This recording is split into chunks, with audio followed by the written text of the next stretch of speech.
قابلته فمضيت عربيه على طول.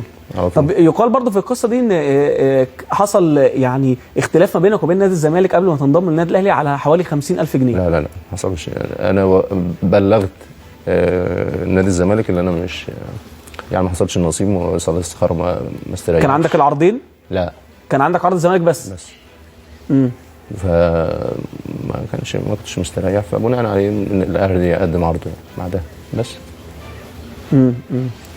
اصل يقال برضو ان انت كنت قاعد في نادي الزمالك وكنت مستني الموافقه على كنت انت طالب بالمعنى كده. كان المفاوضات حتى مع استاذ ممدوح الحسيني او احد المسؤولين بقى، مش عايزين احنا قلنا خلاص يعني ان انت كنت طالب 500,000 في الموسم وهم عرضوا 450 وقفشوا بقى على 450.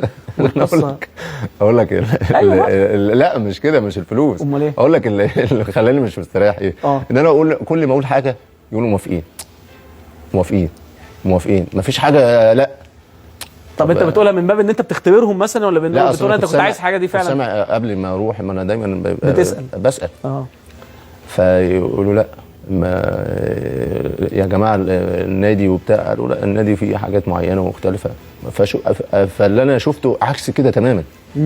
فبناء عليه قعدت معاه مره، والمره الثانيه بلغته، كان مجدي موجود.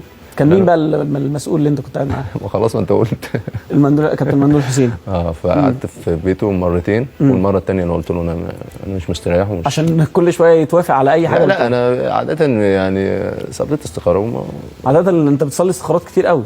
بصلي استخارات كتير قوي في الامور، حتى في امور كتيره.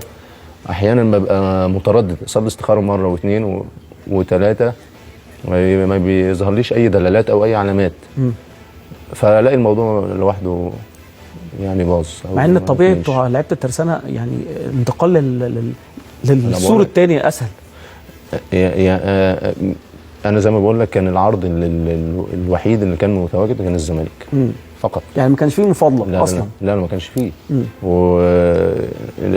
ونتيجه ان كابتن فاروق كان جه الترسانه ودرب فرقه الترسانه شهرين وشافني، فبناء تقريبا اعتقد ان هو كان من ضمن الناس اللي رشحتني يعني.